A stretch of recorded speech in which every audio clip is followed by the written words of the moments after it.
السلام عليكم ورحمة الله تعالى وبركاته. نحمده ونصلي على رسول الكريم أما بعد فقد قال الله تعالى في القرآن العليم وفي القرآن المجيد: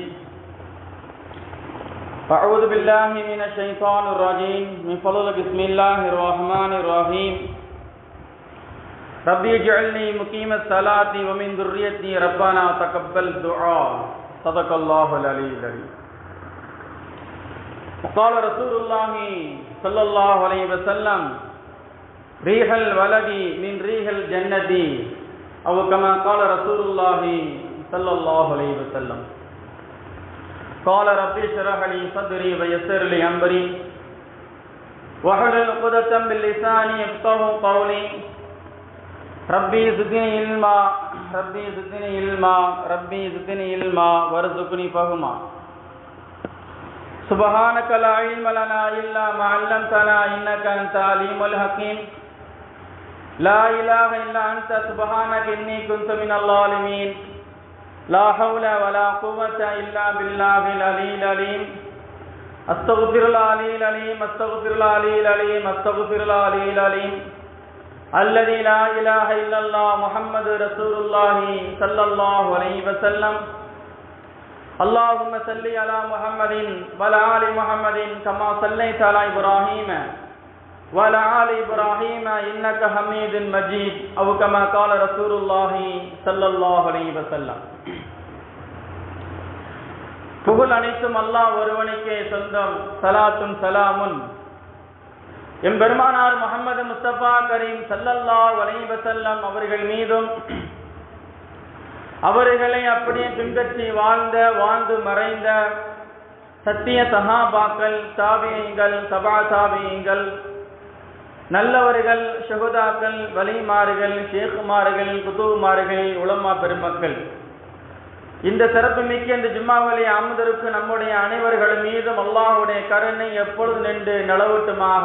ஆமீன் யா ரப்பல் ஆலமீன். அன்புக்குரிய பெரியவர்களே, சகோதரர்களே, தாய்மார்களே, இந்த ஜும்மா வரையில் பெற்றோர்கள் குழந்தைகள் என்ற ஒரு தலைப்பின் கீழ் உங்களிடம் பகிர்ந்து கொள்ள நான் ஆசைப்படுகிறேன். அன்புக்குரிய பெரியவர்களே, சகோதரிகளே, தாய்மார்களே, அல்லாஹ் சுப்ஹானஹு வ தஆலா யாரையும் தனியாக படைக்கவில்லை. ஒவ்வொரு நபர்களையும் ஜோடியாகத்தான் அல்லாஹ் படைத்திருக்கிறான். மரமாக இருக்கட்டும், கல்லாக இருக்கட்டும், செடியாக இருக்கட்டும், கொடியாக இருக்கட்டும், எல்லாமே அல்லாஹ் சுப்ஹானஹு வ தஆலா ஜோடி ஜோடியாகத்தான் படைத்து உள்ளான். சில மரத்துல, தென்னை மரத்துல தேங்காய் காய்க்கலண்டா இன்னொரு மரத்தினுடைய கிளையை இன்னொரு மரத்தினுடைய கிளையை கட்டி விடுவாங்க. ஆண் கல்லில் சிலைகள் வடிவமைக்க முடியாது.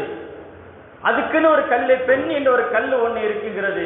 அந்த கல்லை கொண்டுதான் சிலைகளும் பல வடிவங்களும் செய்வார்கள். சில செடிகள், கொடிகள் இருக்கும். ஆண் செடியை விட பெண் செடி ரொம்ப பசுமையாக இருக்கும். அதனால தான் அல்லாஹ் சுப்ஹானஹு வ தஆலா மனிதர்கள் உள்பட எல்லா வஸ்துக்களையும் அல்லாஹ் ஜோடியாகத்தான் படைத்து உள்ளான். அந்த ஜோடியாக இருக்கக்கூடியவர்கள் தனக்கு பிறக்கக்கூடிய ஒரு குழந்தை பிறப்பதற்கு முன்னாடியே அல்லாஹ்விடத்தில் நாம் இப்படி துஆ செய்ய வேண்டும். நபிமார்கள் கற்றுக் கொடுத்தார்கள், யா அல்லாஹ், என்னை ஒரு வாரிசு இல்லாத அளவுக்கு நீ ஆக்கி விடாதே, எனக்கு வாரிசுகள் இல்லாமல் என்னை ஆக்கி விடாதே, எனக்கு சாலிஹான ஒரு சந்ததிகள் எனக்கு தா என்று ஒவ்வொரு நபிமார்களும் அல்லாஹ்விடத்தில் துஆ செய்தார்கள். ஒரு தடவை ரசூலுல்லாஹி ஸல்லல்லாஹு அலைஹி வஸல்லம் அவங்கிட்ட ஒரு சஹாபி சொன்னாங்க, கேட்டாங்க, யா ரசூலல்லாஹ், எனக்கு குழந்தை பாக்கியமே இல்லை, நான் என்ன செய்யணும் அப்படின்னு கேட்டான். அப்ப ரசூலுல்லாஹி ஸல்லல்லாஹு அலைஹி வஸல்லம் சொன்னாங்க, கவலைப்படாதீங்க, அல்லாஹ் நாடியவர்களுக்கு ஆண் குழந்தையை கொடுப்பான், நாடியவர்களுக்கு பெண் குழந்தை கொடுப்பான், நாடியவர்களுக்கு ஆணையும் பெண்ணையும் சேர்த்து கொடுப்பான், நாடியவர்களுக்கு இல்லாமலும் ஆக்குவான். உங்களுக்கும் அல்லாஹ் குழந்தைகளை தருவான், நீங்கள் கவலைப்படாதீர்கள். அல்லாஹ்விடத்தில் இப்படி துஆ செய்யுங்கள், ரப்பி ஹப்லி மினஸ் சாலிஹீன், யா அல்லாஹ் எனக்கு சாலியான ஒரு சந்ததிகளை, சாலியான குழந்தை எனக்கு தா என்று நீங்கள் அல்லாஹ்விடத்திலே அதிகமாக துஆ கேளுங்கள், ஸலவாத்துகளை ஓதுங்கள் என்று ரசூலுல்லாஹி ஸல்லல்லாஹு அலைஹி வஸல்லம் அவர்கள் அந்த சஹாபிக்கு சொல்லி அனுப்புறாங்க. அன்புக்குரியவர்களே, ஒரு பெற்றோர்கள் குழந்தை இடத்தில் எப்படி இருக்க வேண்டும்? ரசூலுல்லாஹி ஸல்லல்லாஹு அலைஹி வஸல்லம் அவங்க தன்னுடைய அவர்களுக்கு 7 குழந்தைகள் இருந்தது. 7 குழந்தைகளும் அல்லாஹ் 6 குழந்தை கைப்பற்றி விட்டான். ஒரே ஒரு குழந்தை மட்டும்தான் மிஞ்சியது. அன்னை பாத்திமா ரலியல்லாஹு தஆலா அன்ஹா அவங்க மட்டும்தான் மிஞ்சினாங்க.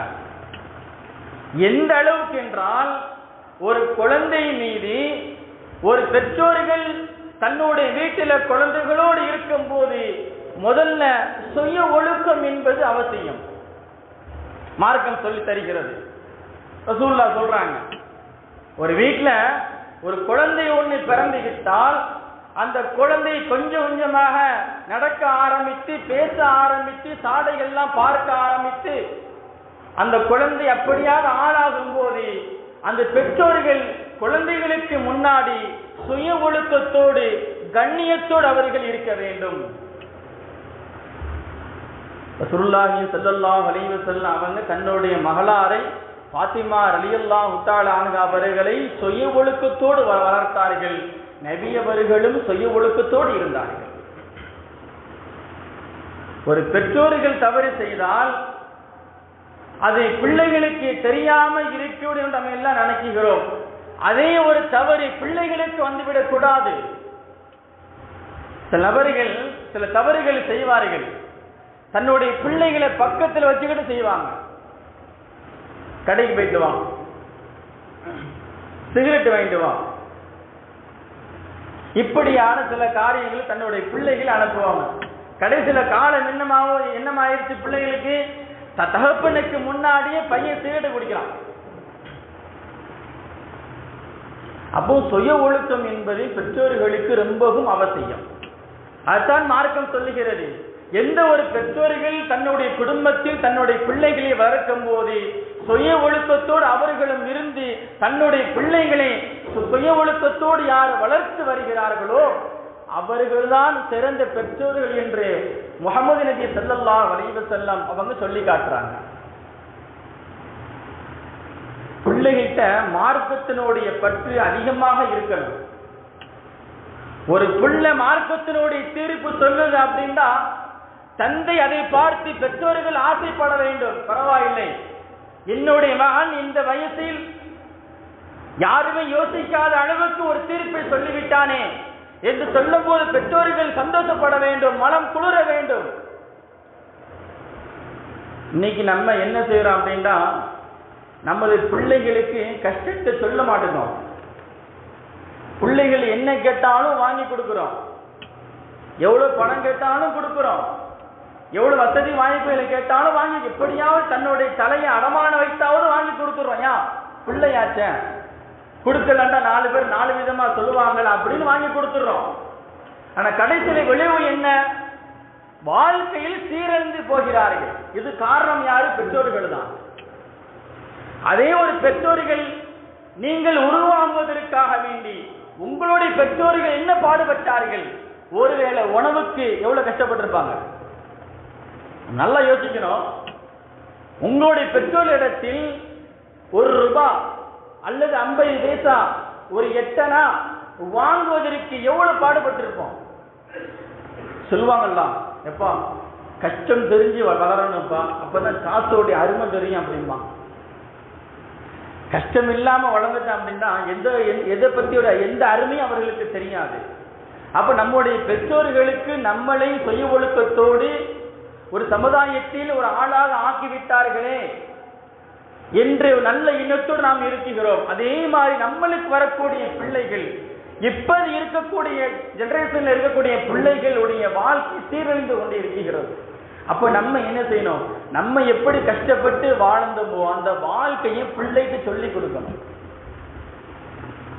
ஒரு சஹாபி ரசூலுல்லாஹி ஸல்லல்லாஹு அலைஹி வஸல்லம் கிட்ட வந்தாங்க.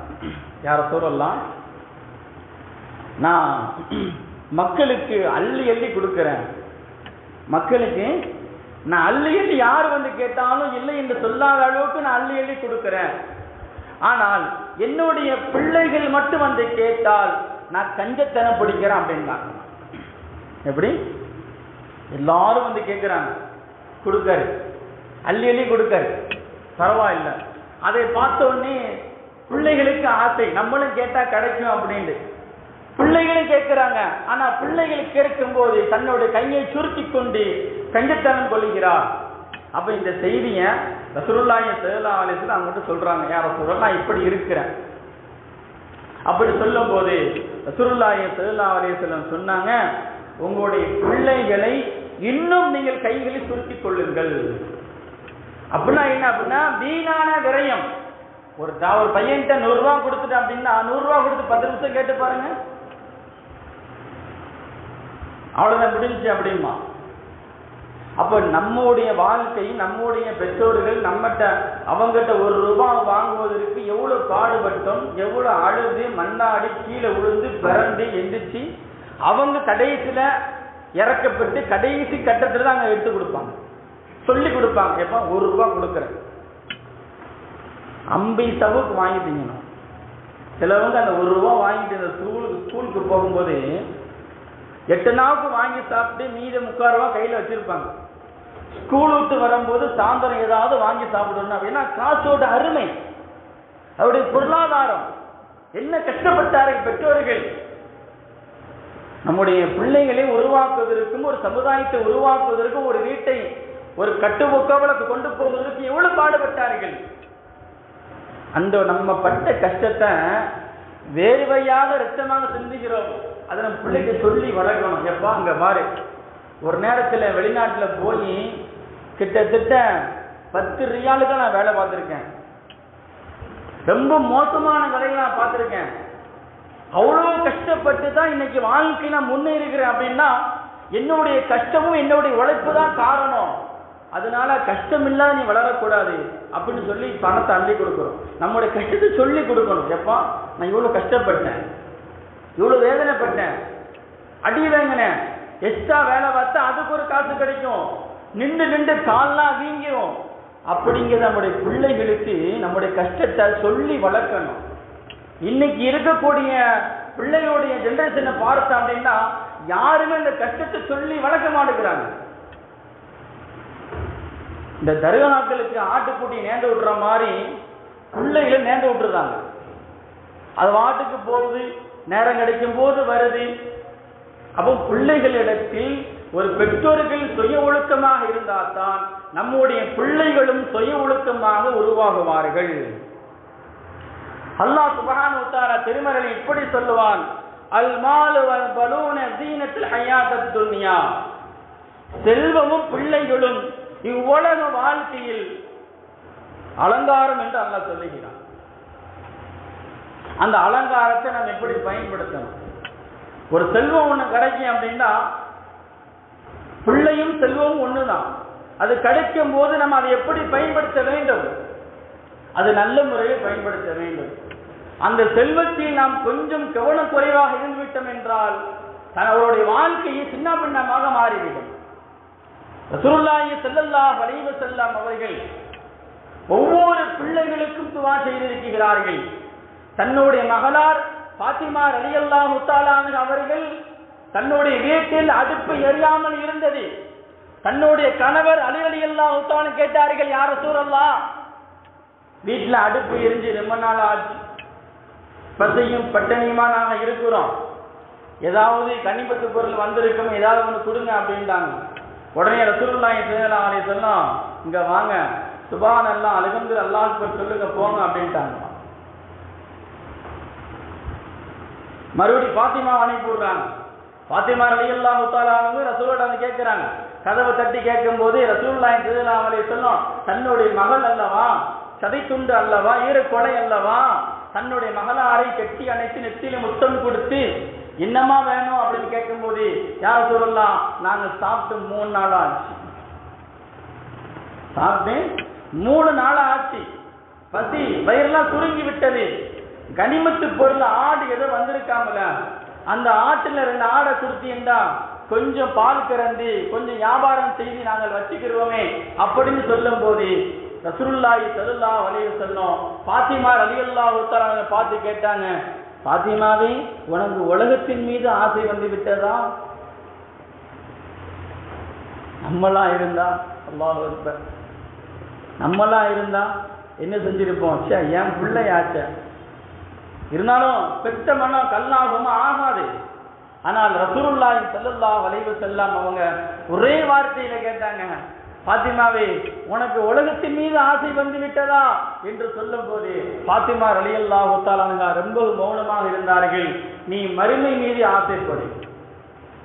சில கலிமாக்களை சில திக்ர்களை சொல்லிக் கொடுத்தார்கள்.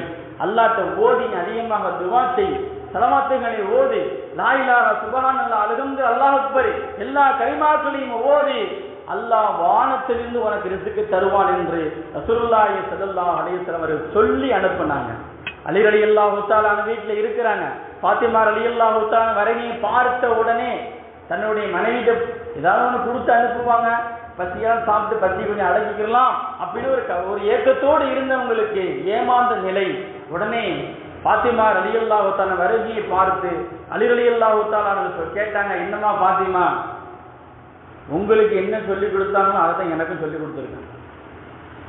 அலி ரலியல்லாஹு தஆலா சொன்னாங்க, அப்போது நீதான் சிறந்த ஒரு பெண்மணி, நீதான் ஒரு சிறந்த ஒரு பெண்மணி, உன்னுடைய பெற்றோர்கள் சிறந்த பெண்ணாக உன்னை வளர்த்திருக்கிறார் என்று ஒரு கணவன் தன்னுடைய மனைவியை பார்த்து பாராட்டி பேசுகிறார். அப்போ எந்த அளவுக்கு ரசூலுல்லாஹி ஸல்லல்லாஹு அலைஹி வஸல்லம் அவர்கள் தன்னுடைய மகள் பசியோடு வந்தாலும் சுய ஒழுக்கம் இல்லாமல் அளவுக்கு அவர்கள் ஆளாக்காமல் சுய ஒழுக்கத்தோடு வளர்த்தவர்கள், சொர்க்கத்தினுடைய தலை என்ற பட்டத்தை பெற்றவர்கள் அன்னை பாத்திமா ரலியல்லாஹு தஆலா அன்ஹா. அதே மாதிரி நம்முடைய பிள்ளைகள் சொர்க்கத்தினுடைய வாசலாக அமைய வேண்டும். நம்ம துஆ செய்யணும். இப்ராஹிம் நபி அவர்கள் அல்லாஹ்ட்ட துஆ செஞ்சாங்க, யா அல்லாஹ் எனக்கு ஒரு சாலிகான சந்ததிகளை தா என்று சொல்லும் போது அல்லாஹ் சுப்ஹானஹு வ தஆலா இப்ராஹிம் நபி அவர்களுக்கு இஸ்மாயில் என்ற ஒரு குழந்தை அல்லாஹ் கொடுத்தான். ஹனீபன் முஸ்லிமன். அல்லாஹ் குர்ஆனிலே 18 இடங்கள்ல ஹனீபன் முஸ்லிம் என்ற வார்த்தை எல்லாம் பயன்படுத்துகிறான். ஏன் தெரியுமா?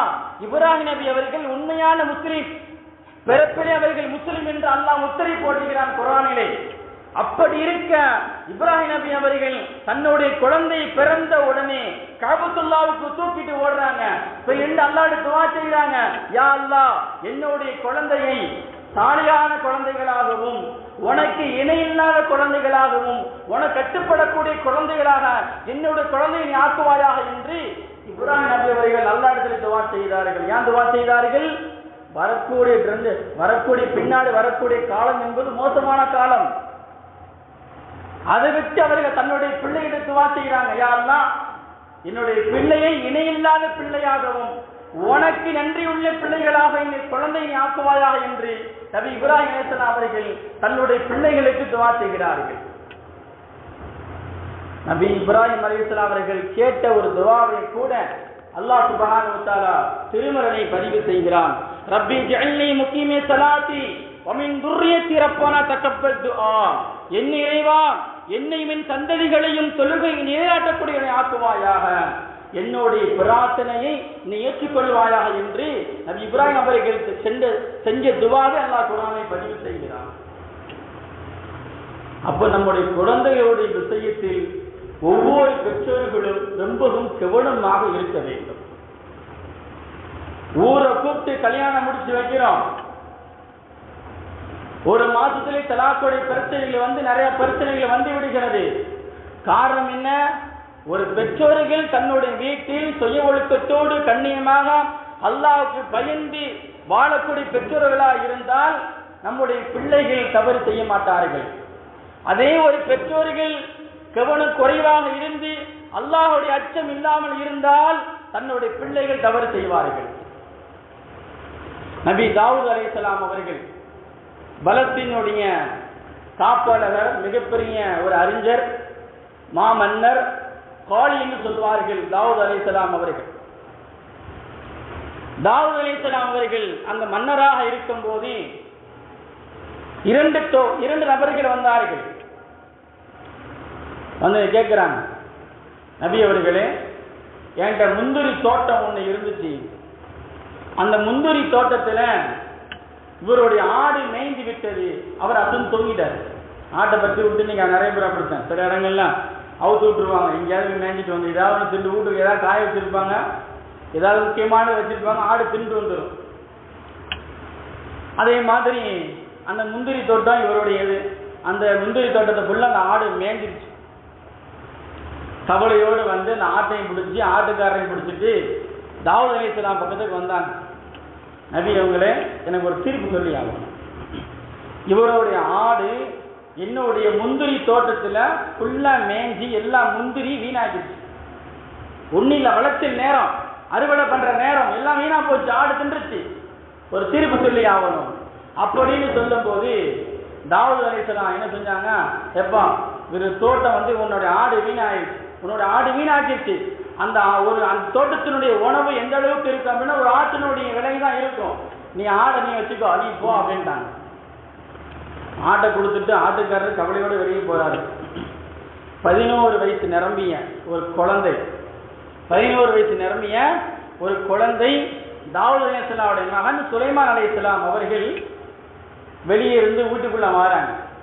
அந்த 2 நபர்களுடைய பேச்சு கேட்டுவிட்டு, நான் காளியாக இருந்தால், நான் மன்னராக இருந்தால், நான் அரசராக இருந்தால் நான் இந்த தீர்ப்பை நான் வேற மாதிரி சொல்லியிருப்பேன் அப்படின்னாங்களா. ஒரு குழந்தை, நம்முடைய பிள்ளைகள் ஒரு வளர்த்து ஆளாக்கி ஒரு சபைகளை நின்று ஒரு 10 பேருக்கு முன்னாடி ஒரு 1000 பேருக்கு முன்னாடி யாருமே யோசிக்காத அளவுக்கு ஒரு தீர்ப்பு சொன்னா அது பெற்றோர்கள் சந்தோஷப்படுவார்கள். பரவாயில்லை, யாரோடைய பிள்ளை, என் பிள்ளை, சந்தோஷப்படுவார்கள். அதே மாதிரி தாவூத் அலைஹிஸ்ஸலாம் அவர்கள், அந்த சுலைமான் அலைஹிஸ்ஸலாம் அவர்கள் அந்த செய்தியை கேட்டு, நான் காளியாக இருந்தால், நான் மன்னராக இருந்தால், இந்த பலஸ்தீனை ஆட்சி செய்யக்கூடிய மன்னராக நான் இருந்தால் இந்த தீர்ப்பை நான் வேற மாதிரி சொல்லியிருப்பேன் அப்படின்னா உடனே ஆட்டுக்காரருக்கு ரொம்ப சந்தோஷம். சரி பரவாயில்ல, இப்போ எனக்கு ஆடு கிடைச்சிடும் அப்படின்னு. அப்போ தாவூத் அலைஹிஸ்ஸலாம் கேட்டாங்க, என்னப்பா தீர்ப்பு சொல்ல போற சொல்லு. எந்த முந்திரி தோட்டத்தை எந்த ஆடு மேய்ந்ததோ அந்த ஆட்டுக்கார நபர் தான் அந்த தோட்டத்தை சரி செய்ய வேண்டும். எந்த ஆடு தோட்டத்தை மேய்ந்ததோ தோட்டக்காரிடத்தில் அந்த ஆடை ஒப்படைத்து விடுங்கள். அந்த தோட்டத்தை அவர் சரி செய்து முந்திரி அந்த செடிகளை வளர்த்து அதை கனியாக்கி பழமாக்கி அவர்கள் கொண்டு வந்து அறுவடை நேரத்தில் கொண்டு வந்து அந்த தோட்டத்தை அவற்றை ஒப்படைக்க வேண்டும். இந்த ஆடு என்பது தோட்டக்காரிடத்தில் தான் இருக்க வேண்டும்.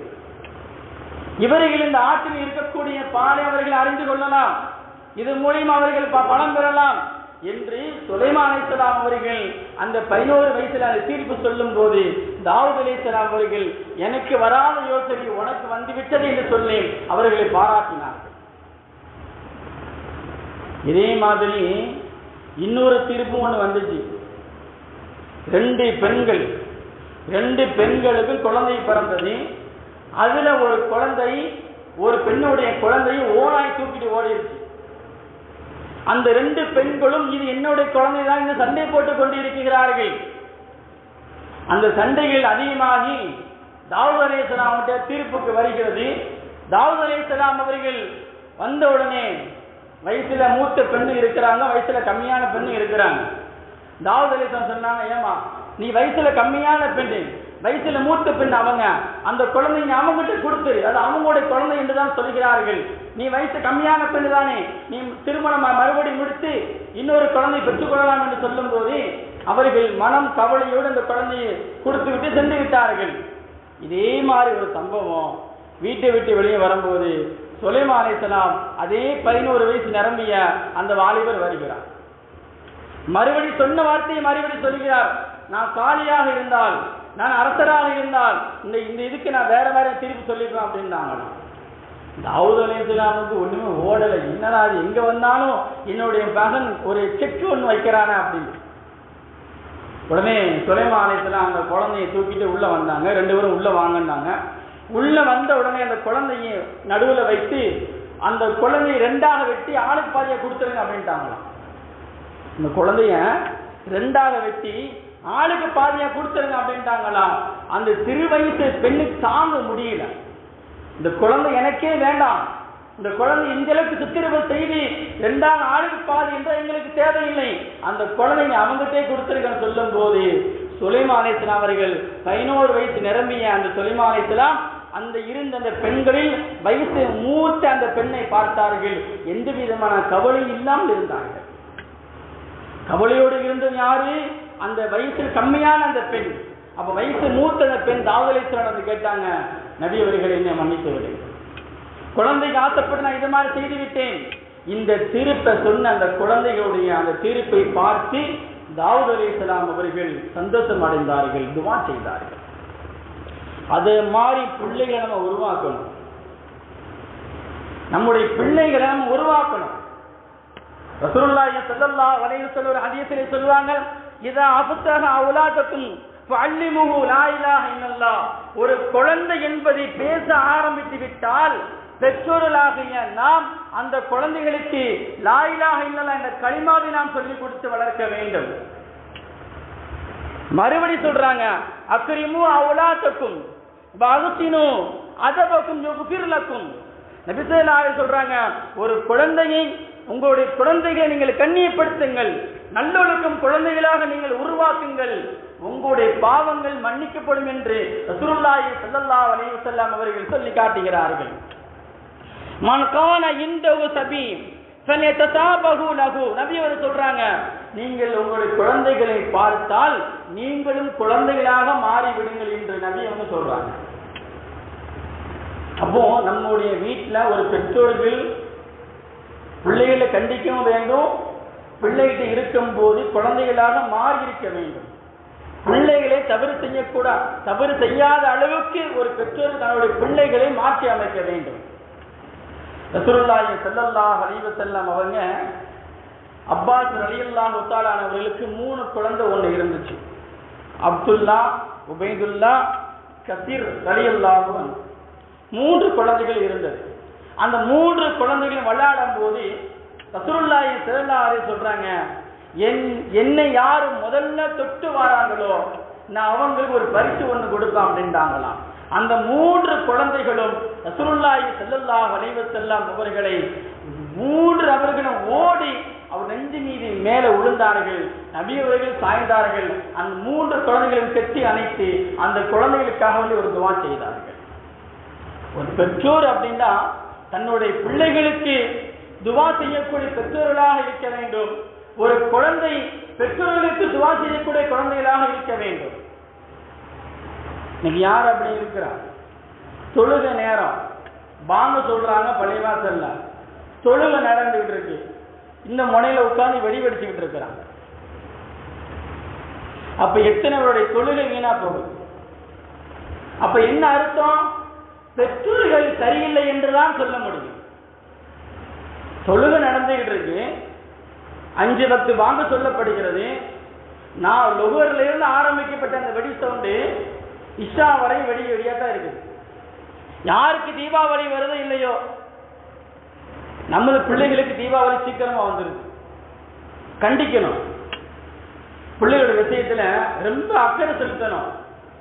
அக்கறை செலுத்தாம இருக்கனாலதான் தர்காக்களுக்கு நேர்ந்து விடுற ஆட்டுக்குட்டி மாதிரி பிள்ளைகள் ஆங்காங்கு போய் பல விளைவுகளை சந்திக்க வேண்டிய சூழ்நிலைகள் ஆளாகி விடுகிறோம். அல்லாஹ் பாதுகாக்க வேண்டும். நீங்க 1 ரூபாய்க்கு 5 ரூபாய்க்கு ஒரு வெடி வாங்கி கொடுத்தீங்கன்னா அந்த காசை வாங்கி ஏதாவது முட்டாய் வாங்கி சாப்பிடுவா, வெடி வாங்கி வெடிக்காதப்பா, அது வீண் வயிறு செலவு. ஒரு புகை தான் தப்புன்னு வெடிக்குது, புகையா குப்பையா மாறுது. யாருக்கு நஷ்டம்? நம்மளுக்கு தான் நஷ்டம். எத்தனை நோயாளிகள் இருக்கிறாங்க. ஒவ்வொரு வீட்லையும் ஒவ்வொரு நபர்கள் நோயாளிகள் இருக்கிறாங்க. ஏதாவது சவுண்டு கேட்கும்போது அவர்களுக்கு ஒரு படபடப்பு, ஒரு பதட்டம். அது அந்த மாதிரி சூழ்நிலை இருக்கும்போது பெற்றோர்களாகிய நாம் தான் அந்த பிள்ளைகளுடைய விஷயத்தில் ரொம்பவும் கவனமாக இருக்க வேண்டும். ரசூலுல்லாஹி ஸல்லல்லாஹு அலைஹி வஸல்லம் அவங்க பிள்ளைகளுடைய விஷயத்தில் ரொம்பவும் கவனமாக இருந்திருக்கிறாங்க. அந்த பிள்ளைகளுக்காக நிறைய துஆ செஞ்சிருக்கிறாங்க. ரசூலுல்லாஹி ஸல்லல்லாஹு அலைஹி வஸல்லம் மஸ்ஜித் நபவிக்கு வந்து கொண்டிருக்கும் போது சில சின்ன சின்ன சஹாபாக்கள்லாம் கேட்டாங்க, என்ன யார சொல்லலாம், உங்க பேரப்பிள்ளை மட்டும் தான் நீங்க தோல்ல தூக்கிட்டு போவீங்களா, எங்கெல்லாம் தூக்கிட்டு போக மாட்டீங்களா, எனக்காண்டி துஆ செய்ய மாட்டீங்களா? சின்ன சின்ன குழந்தைகள் 6, 7, 8 வயசு குழந்தைகள் நபியை பார்த்து கேட்டாங்க. அப்ப ரசூலுல்லாஹி ஸல்லல்லாஹு அலைஹி வஸல்லம் குழந்தைகளை பார்த்தால் குழந்தைகள் போர் மாறி விடுவார்கள்.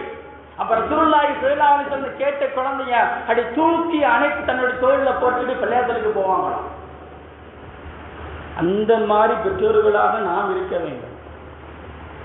நாளைக்கு மறுமையில் பெற்றோர்களை பற்றி தான் முதல்ல கேள்வி கணக்கு கேட்கப்படும். உங்களுடைய பிள்ளைகளுக்கு நீ ஒழுக்கத்தை கற்றுக் கொடுத்தாயா, சுய ஒழுக்கத்தை நீ கற்றுக் கொடுத்தாயா, மார்க்கத்தின் அடிப்படை சட்டங்களை கற்றுக் கொடுத்தாயா, சிறந்த தலைமுறைகளை உருவாக்கினாய் என்று நாளைக்கு மறுமையில் பெற்றோர்களை பார்த்து அல்லாஹ் கேட்பான். நம்ம என்ன சொல்லுவோம், லா அதிரி, உனக்கு ஒண்ணுமே தெரியலையா அல்லாஹ், ஏதோ குழந்தை வளர்ந்துச்சு, ஏதோ இருந்துச்சு, கல்யாணம் பண்ணி கொடுத்தா அதான் முடிஞ்சு போச்சு. பிள்ளைகளுடைய விஷயத்தில் பெற்றோர்கள் ரொம்பவும் கவனமாக இருக்க வேண்டும். உமர் ரலியல்லாஹு தஆலா அவர்கள் தன்னுடைய மகளாரை வளர்க்கும் போது சுய ஒழுக்கத்தோடு வளர்த்தார்கள். அந்த ஒழுக்கத்தின் காரணமாகத்தான் ரசூலுல்லாஹி ஸல்லல்லாஹு அலைஹி வஸல்லம் அவர்களுக்கு திருமணம் முடித்து கொடுத்தார்கள். அப்போ நம்மளுடைய பிள்ளைங்களை சுய ஒழுக்கமா இருந்தா தான் 4 பேர் நம்மளை மதிப்பாங்க.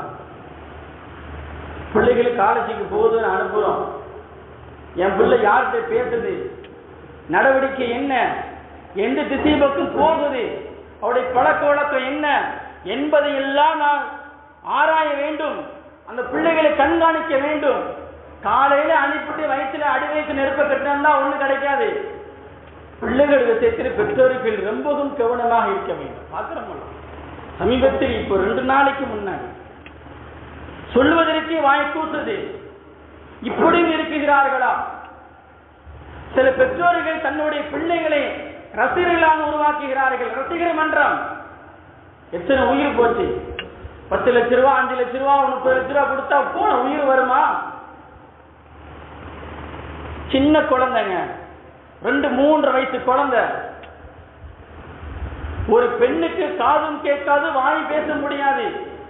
அந்த கூட்டத்தில் தன்னுடைய குழந்தையை தொலைத்து விட்டு எப்படி என்று தெரியாமல் பைத்தியம் முடிச்சுமாறு அழைகிறார். தேவையா? உங்களை யாரு போச்சொன்னா?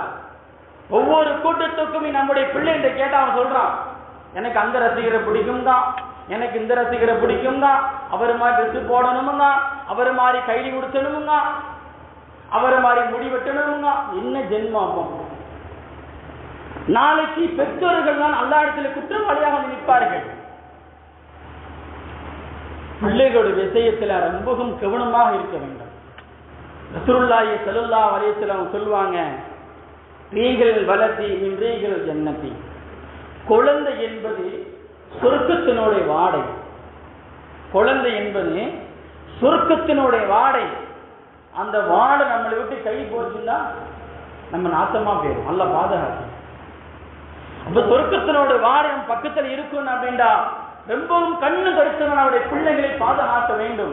பிள்ளை எங்க போகுது, யார்கிட்ட பேசுது, எந்த இடத்துல நிக்குது, அது யார்கிட்ட போன் பேசுது, இரவு நேரத்தில் வீட்டில் வருது, யார்கிட்ட போன் பேசுறது, யார்கிட்ட பழகுது என்பதையெல்லாம் ஒரு பெற்றோரை தன்னுடைய பிள்ளைகளை கண்காணிக்க வேண்டும்.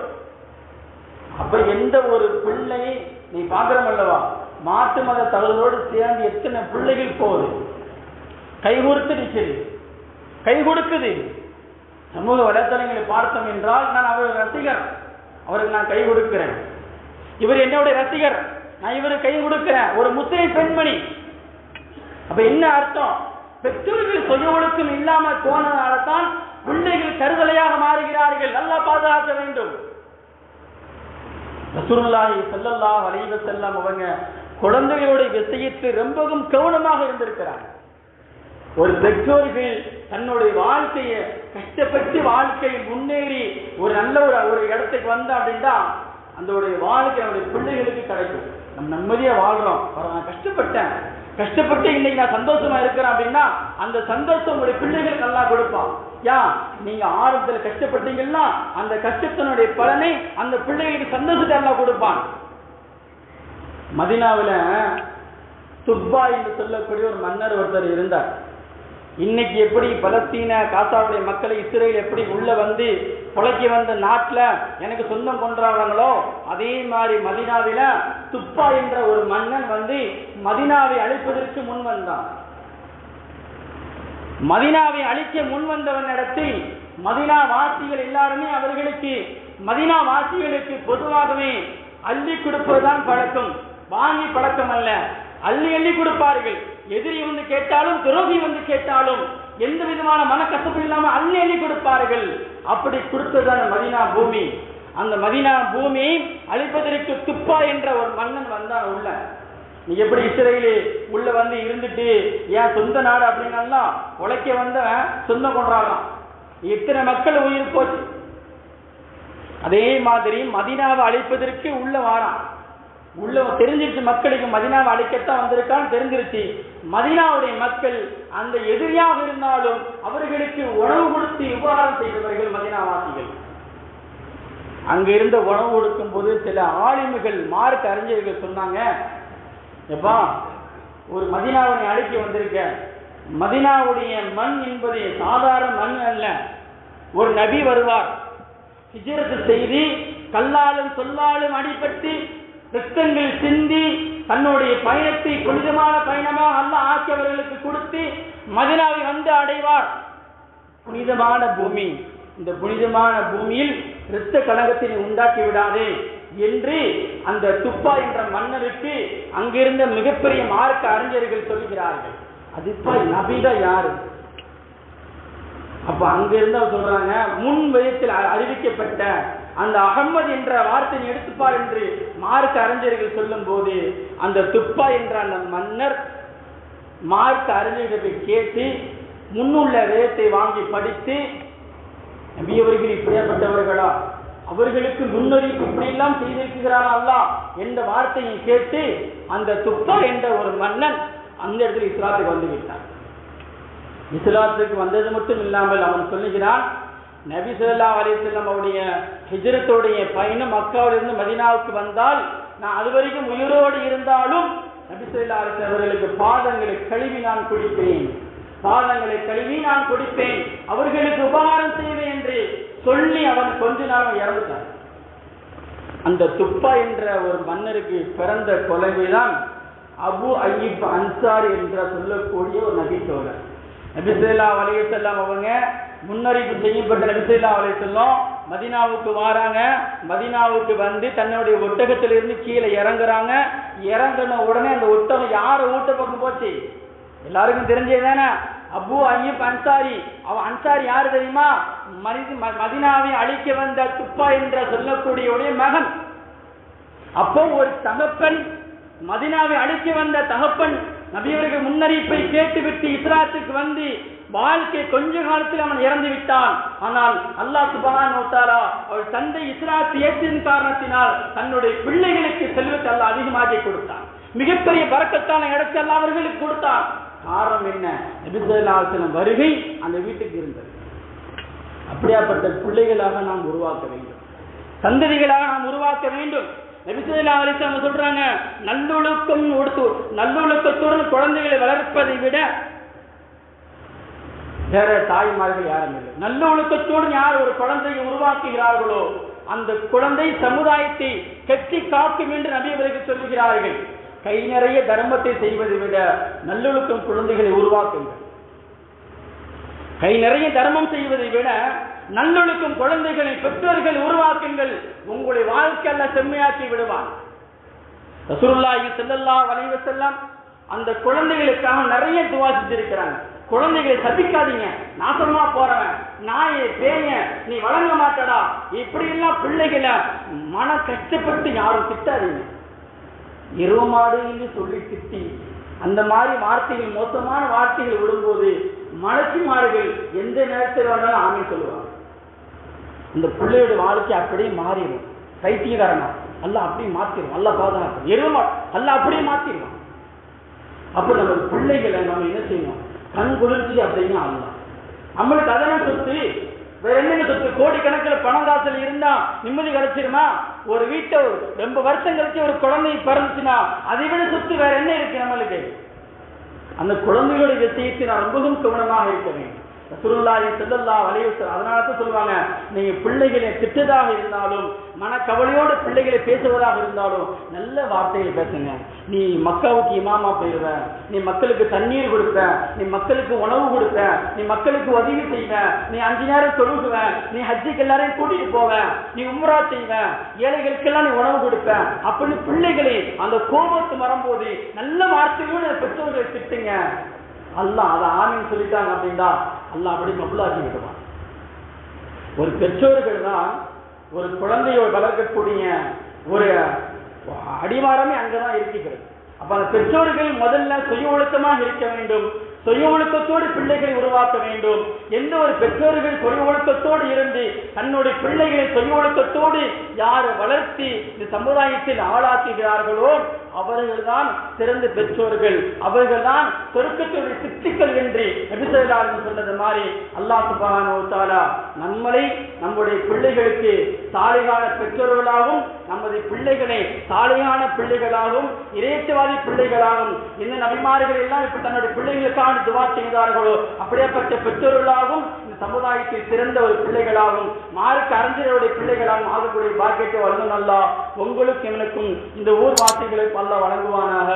ஆமீன். வாஹிரு தஅவானா அல்ஹம்துலில்லாஹி ரப்பில் ஆலமீன். அஸ்ஸலாமு அலைக்கும் வரஹ்மத்துல்லாஹி தஆலா வபரகாத்துஹு.